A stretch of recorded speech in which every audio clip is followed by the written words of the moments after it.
Okay, so this is my class presentation on Cruella De vil. My contents, introduction. Cruella De vil is a fictional character who appears as the novel's and film's main antagonist, and we all know her as a villain. Cruella is a bizarre character who displays sociopath tendencies, who has been emotionally traumatized, and who I feel is very much a sociopath. Cruella was teased as a child for having black and white plaits, and she had no friends as a result of this. Her behavior is injuring and failing to care for the cat. In this situation, properly, she has committed her first act of animal cruelty. In my opinion, animal cruelty is seen negatively by the general public, which is the second condition for having antisocial behavior. Cruella's third and most depictable act of antisocial behavior is to skin each Dalmatian pup alive and use the fur to make herself a spotted coat. Keep in mind, I also feel like she has a lot of triggers with, especially when it comes to her mother. She had in the movie, according to the movie, she had two moms. Like she had the mom that she thought was her mom who adopted her, and then her actual mom killed her adopted mom, which triggered her to become the person who she is now. So yeah, and that mom was a fashion designer, and the mom who was actually her mom was a fashion designer who had Dalmatians. So it's a really complex. She's really complex, and this is why I decided to do my presentation on Cruella De vil. Cruella's aggressive behavior, in my opinion, may be explained by two psychological theories: attachment theory and cognitive dissonance. Her attitude and character have been imprinted with a feeling of anger and aggressiveness due to her childhood experiences with violence, as revealed in her thesis.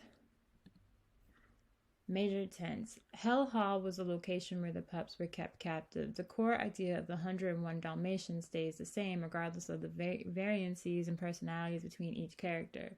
The dearly refuse to let Cruella take their dog pups away from their house despite Cruella's appeals.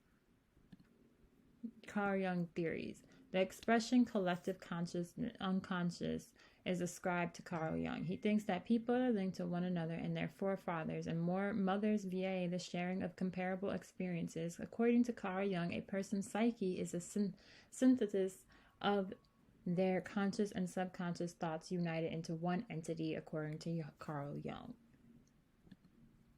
Journey. Bringing Cruella De vil to the big screen is an incredible undertaking to be a part of. Walt Disney's purchased the film rights to produce a film adaptation of the novel The 101 Dalmatians when it was first published. Life viewed from different perspectives. The film's creators believed that the novel's malicious Cruella De vil deserved a more significant role, so they created a more modern-day, disagreeable Cruella De vil for the Disney Animation Studios' first appearance in a contemporary setting. Maleficent was inspired by real-life Lady Mark Davis Met, while Cruella De vil was inspired by a woman Tallulah Bankhead met. According to mythology, Tallulah Bankhead is supposed to have influenced Cruella De vil's animated rendition.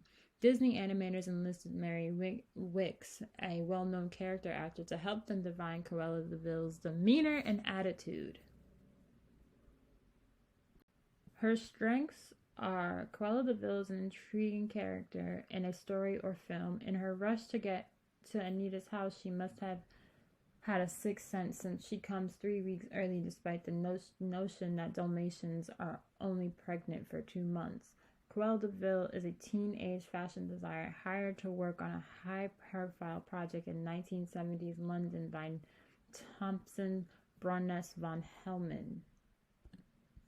Weaknesses. Cruella's biggest weakness is that the original persona goes into some very dark area, which wouldn't call nice, Stone says. Please accept my apologies. I've been up all night, Thompson continues. I assure you that everyone else who has gone through the early stages of parenting is right there with you. How a personality can be determined. People's personalities are defined by the variances in their thought, emotion, and behavior patterns that they display.